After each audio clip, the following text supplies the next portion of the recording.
Depois,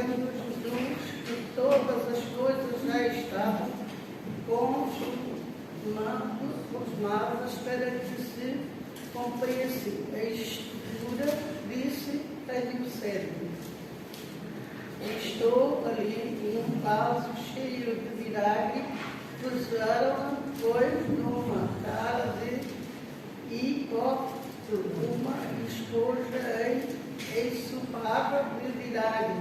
Olha, chegaram a boca. Então Jesus, depois de terem tomado o vinagre, disse: está consumado, e inclinando a cabeça, entregou o Espírito. A última palavra que Jesus expressou antes de expirar na cruz do Calvário é: está consumado. Seria uma expressão vulgar, não fosse um significado que ela tem para nós. Esta expressão, além da sua tradução correta, pode também significar totalmente pago ou dívida paga, como aliás vimos na sexta-feira também. Também significa cumprido, encerrado, selado. Então é isto que vamos cantar, porque nós sabemos o preço alto que Jesus pagou para nos redimir, para nos salvar do pecado. Vamos cantar então. Eu peço aos irmãos que fiquem de pé para nos ajudar e ao fim do louvor para se juntar a mim. Eu sei que foi pago um alto preço.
seu efeito foi pleno, completo e eterno. Não há qualquer sombra de dúvida quanto à vitória de Cristo na cruz. Portanto, hoje somos o que a Bíblia diz que somos e temos o que a Bíblia diz que temos. A vitória da cruz é a vitória de todo crente. O lavado e redimido pelo sangue do Cordeiro está firmado em Cristo, num relacionamento íntimo e pessoal com Ele. Os irmãos podem sentar. Vamos orar. Obrigada, Pai Santo, por este culto que estamos a vivenciar. Obrigada pela alegria que colocaste no nosso coração de preparar para teu louvor, para engrandecer o teu nome. Pai Santo, que seja do teu agrado, que as nossas palavras sejam verdadeiras, os nossos atos também sejam verdadeiros, espelhando o teu amor e dando a conhecer esta boa nova que tivemos, Cristo vivo. Em nome do teu amado. Amém. Na cruz, Jesus venceu o poder da morte. Ele era um homem sem pecado, mas também vemos na Bíblia que o salário do pecado é a morte. E ele assumiu todos os nossos pecados. Mas como ele era um homem santo, a morte não o pôde deter. Ele ofereceu-se em sacrifício, mas a lei da morte não teria qualquer efeito sobre ele. Por isso Jesus pode nos dar a vida eterna. E por intermédio dele, nós temos a vitória. Vamos fazer uma leitura em Romanos 5, 17. Se pela ofensa de um e por meio de um só reinou a morte, muito mais os que recebem a abundância da graça e o dom da justiça reinarão em vida por meio de um só, a saber, Jesus Cristo. A graça de Deus significa um favor imerecido para nós. Quando nos entramos como Salvador, Deus derramou sobre nós a sua graça. Não merecíamos a salvação, não merecíamos o perdão, não merecíamos o seu amor. Mas mesmo sem merecer, Deus nos dá incontáveis bênçãos. A graça é um dom, um presente de Deus para aqueles que têm fé em Jesus Cristo. Quando compreendemos e recebemos a graça, nós ganhamos novas forças para viver a vida com confiança e com esperança. E é sobre esta graça que nós vamos cantar. Eu convido os irmãos do coral para virem aqui à frente, para cantarmos então a maravilhosa graça e depois teremos uma leitura que eu vou convidar todos os irmãos a fazermos em uníssono.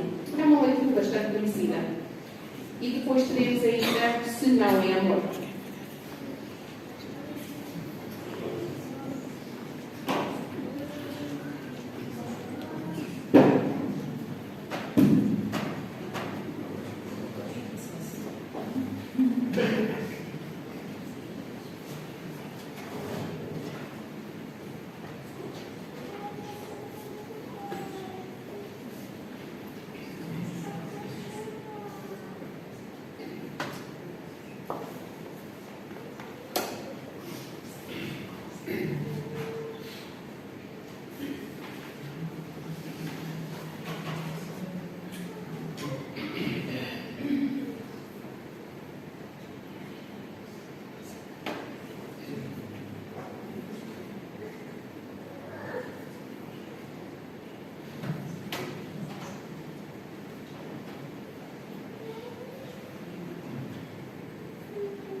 nova leitura, desta vez em Mateus 27, 51. Diz assim: E eis que o véu do santuário se rasgou em dois, de alto a baixo a terra tremeu, as pedras se fenderam. Aleluia! O véu do templo rasgou-se. Mas o que será que isto significa? Significa que não há mais um limite entre o Santo dos Santos e o lugar santo. Em Êxodo 26, 33, descreve que o véu faria a separação entre o lugar santo e o Santo dos Santos, ou seja, nem todos teriam acesso à presença de Deus, à arca de Deus. Apenas o sumo sacerdote entrava no lugar santo, e isso seria uma vez por ano. Vamos agora ouvir a história da Páscoa, contada pelas nossas crianças.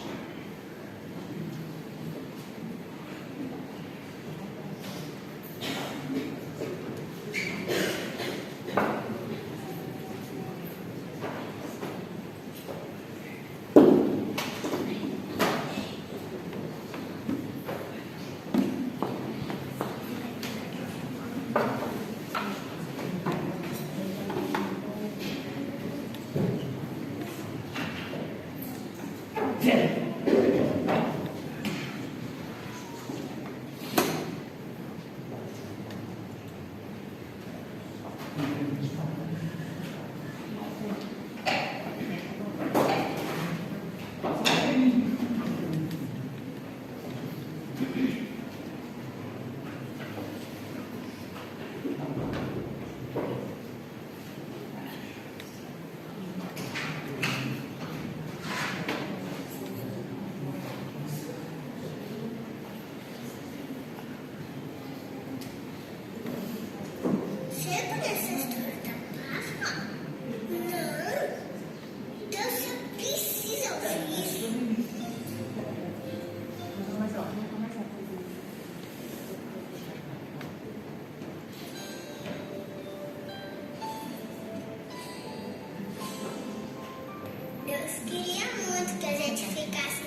tão triste que eu tinha um rio.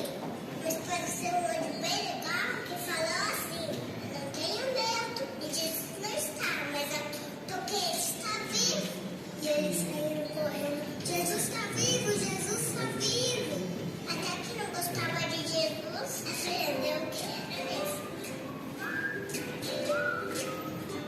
Essa história é da Páscoa, a história de amor. Deus entregou o seu filho Jesus porque ama a gente.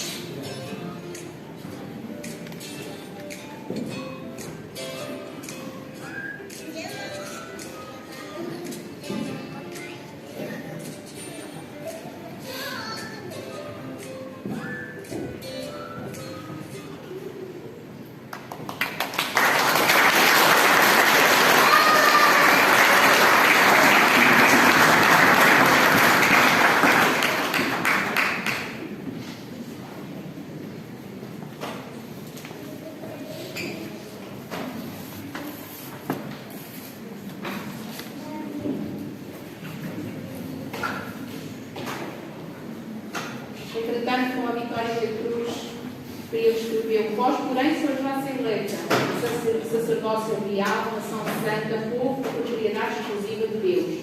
E em Hebreus também nos diz, podemos ver que pelo sangue de Jesus temos acesso ao santo dos santos. Podemos chegar à presença de Deus por causa de Jesus. Deus está à distância de uma oração e um coração contrito e quebrantado. Hoje mesmo podemos ser cheios do Espírito Santo. Hoje também nós somos o tabernáculo dele e onde o Espírito Santo faz a sua morada. O convite é para estar com ele o tempo todo e cheio dele, porque ele vive em nós. Então vamos agora terminar este período de louvor dando aleluia. Ele vive. Enquanto cantamos este coro, vamos fazer o levantamento dos nossos dízimos e ofertas.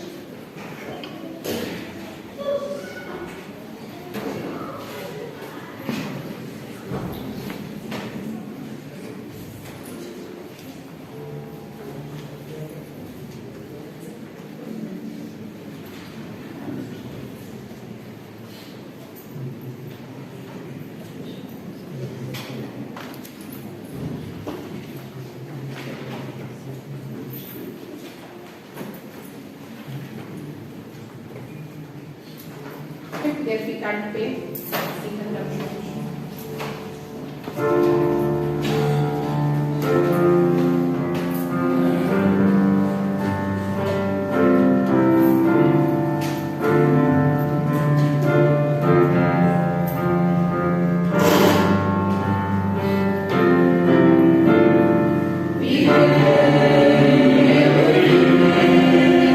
Aleluia, Jesus vive.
creio que já poderíamos ir para casa. A mensagem já foi transmitida. Aí eu vou apenas refletir em poucos minutos. Ainda bem que faltam 10 minutos ali, e é o tempo suficiente. Mateus capítulo 28, versículo 1 ao versículo 10. O texto da ressurreição diz assim: no fim do sábado, quando já despontava o primeiro dia da semana, Maria Madalena e a outra Maria foram ver o sepulcro. E eis que houvera um grande terremoto, pois o anjo do Senhor descera do céu, e chegando-se, removera a pedra e estava sentado sobre ela. E o seu aspecto era como um relâmpago, e as suas vestes brancas como a neve. E de medo dele tremeram os guardas, e ficaram como mortos. Mas o anjo disse às mulheres: não temais vós, pois eu sei que buscais a Jesus que foi crucificado. Não está aqui, porque ressurgiu. Como ele disse, vinde e vede o lugar onde jazia. E ide depressa, e dizei aos discípulos que ressurgiu dos mortos. E eis que vai adiante de vós para a Galileia, ali o vereis, e eis que vos tenho dito. E, partindo elas, pressurosamente do sepulcro, com temor e grande alegria, correram a anunciá-lo aos discípulos. E eis que Jesus lhe veio ao encontro, dizendo: salve! E elas, aproximando-se, abraçaram-lhe os pés e o adoraram. Então lhes disse Jesus: não temais, ide dizer aos meus irmãos que vão para a Galileia, ali me verão. Senhor, nós queremos também ver-te a ti. Nós queremos esse encontro grandioso e maravilhoso. Ansiamos por ele. E também sabemos que tu anseias por esse momento onde tu vais celebrar o teu memorial com o teu povo, no reino, na consumação do teu reino. Pedimos a compreensão do texto, a aplicação às nossas vidas, e que o Espírito Santo nos desafie. É a nossa oração em nome de Jesus. Amém. Falar sobre o domingo da Páscoa, da ressurreição, é sempre um desafio, e mais desafiador é quando a gente chega e recebe a mensagem que foi pregada às 7 da manhã, né? Porque eu estive olhando aqui, que o irmão Mário falou, ele já disse tudo, os irmãos já ouviram tudo. Isso que eu digo, podemos ir para casa. A mensagem já foi transmitida pelo que nós vimos das crianças. Mas o texto, ele traz algumas coisas muito interessantes, que nós devemos refletir. No início da semana, essas mulheres queriam ir homenagear Jesus, queriam ver. E o que as lições do texto nos dizem sobre a ressurreição de Jesus? Quando nós olhamos para a Escritura, a primeira coisa que o texto diz é que ela é algo sobrenatural.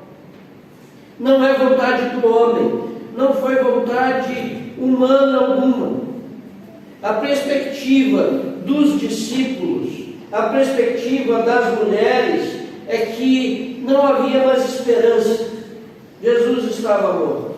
Aquelas mulheres vão ali não para ver se aquilo que ele havia dito era real. Elas iam na tentativa, achando que Nicodemos e José de Arimateia não haviam embalsamado, não haviam preparado o corpo do Senhor condignamente. Elas vão para tentar concluir o processo.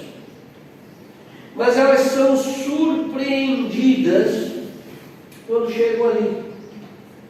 Eu acho que se eu chegasse ali, eu ficava como os soldados romanos, como mortos, desmaiados, porque chegar e ver, veja o aspecto desse anjo, como um relâmpago, e suas vestes brancas como a neve, não tem quem fique em pé, tem que cair mesmo.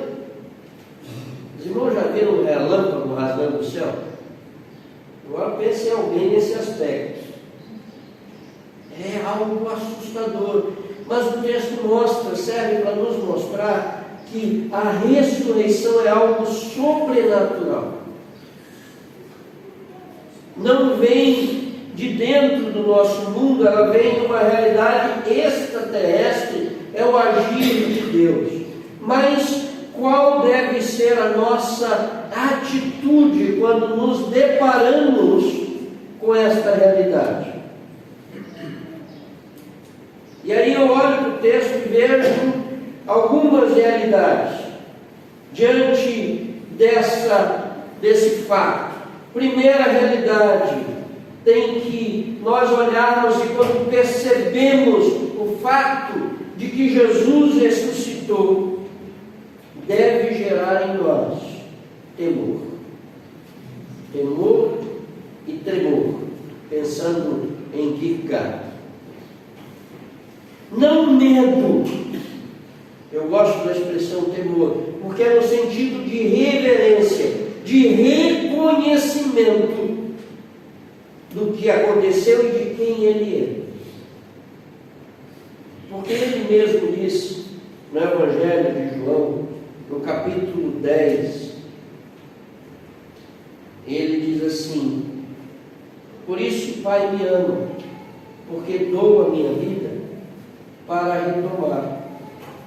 Ninguém me tira de mim, mas eu de mim mesmo a dou.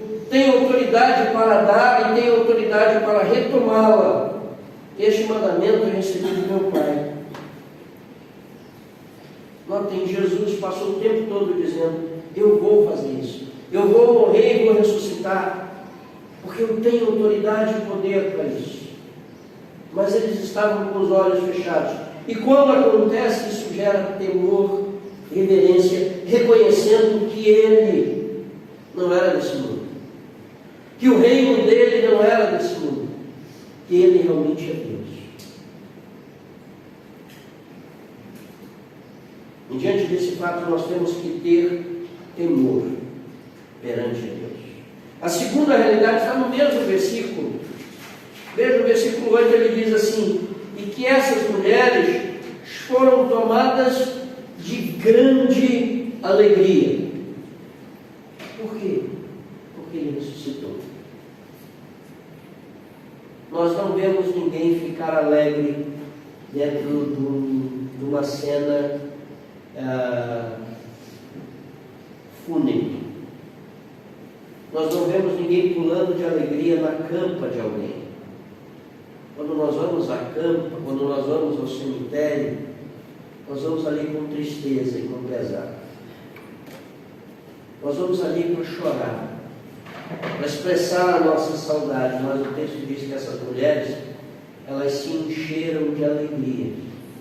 Toda dor, todo pesar, todo pranto se transformou em alegria. E aí eu lembro um cântico antigo, que é baseado na Escritura, que diz: pode a tristeza durar, mas a alegria vem. E quando é que elas foram? Ao cemitério? Ao sepulcro? Pela manhã.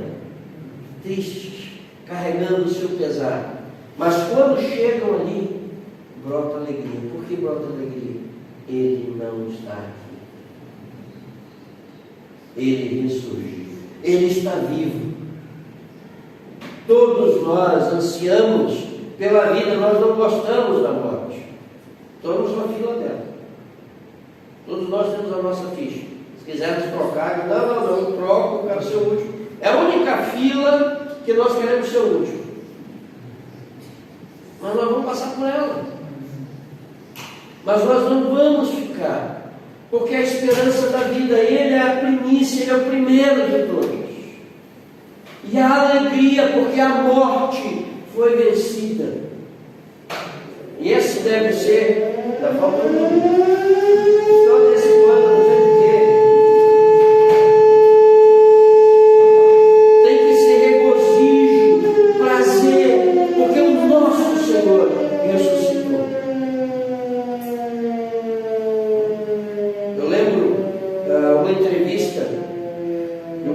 vale, e ele diz que tem pavor da morte. Aí dizendo assim, o que você gostaria que dissessem quando você estivesse ali? Ele diz, veja, ele está vivo. Mas ele não está. Quando acontecer, ele não vai estar, mas Jesus está vivo. E há uma outra realidade que o texto diz. Quando nós percebemos a ressurreição de Jesus, nós devemos proclamar que Ele está vivo. Vejam, correram a anunciá-lo aos discípulos. E ele aparece e diz, ide e dizei aos meus irmãos. Então essa é a mensagem que nós carregamos.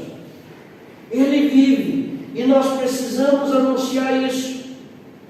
Jesus ressuscitou. Nós temos esperança. A morte foi vencida. Mais um quarto ponto.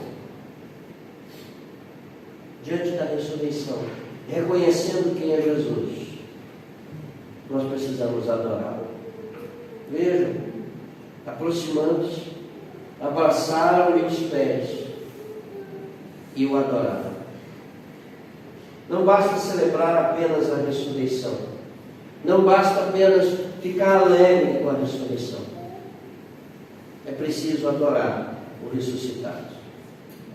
E adorá-lo é reconhecer que Ele é Deus. Adorá-lo é reconhecê-lo que Ele é soberano. Adorá-lo é reconhecer que a vida só faz sentido quando nós nos encontramos dentro da perspectiva dEle e com Ele. E quando nós caminhamos com Ele. Pergunta: estás adorando a Jesus, o ressuscitado? Te alegras em Jesus? Hoje nós ouvimos a mensagem de diversas formas. Mas a pergunta que fica é: será que essa mensagem é real na minha vida? Essas mulheres foram na perspectiva de contemplar o luto e encontram-se com a vida. E diante da vida, elas se alegram. Diante da vida, elas reverenciam o Senhor com temor, com reverência. Diante da vida, elas anunciam aos outros que Ele está vivo. E diante dessa vida, elas reconhecem que Ele é Deus e o adoram. Que eu e tu, nesta manhã, ao pensar na morte e ressurreição de Jesus, possamos vê-lo e reconhecê-lo como Deus e nos prostrar aos seus pés em adoração, reconhecendo que Ele é o primeiro de todos, como diz o apóstolo Paulo, mas que nós também caminhamos para a ressurreição. Porque se não cremos na ressurreição, isso aqui que nós estamos fazendo não faz sentido. O apóstolo Paulo diz assim: se não cremos nisso, somos os mais dignos de lástima e a nossa fé é vã. Por isso nós precisamos dizer com alegria e ousadia: aleluia, Jesus vive. Amém? Senhor, muito obrigado pela Tua palavra. Que haja verdadeira alegria em nós, que haja exultação, que haja temor e reverência, mas também que haja proclamação: Jesus ressuscitou. E que brote em nós a verdadeira adoração, como Teus servos, como Teu povo, como foi lido aqui. Leva-nos em paz para os nossos lares, com alegria. Leva-nos proclamando essa mensagem. É o que nós te pedimos, em nome de Jesus. Amém.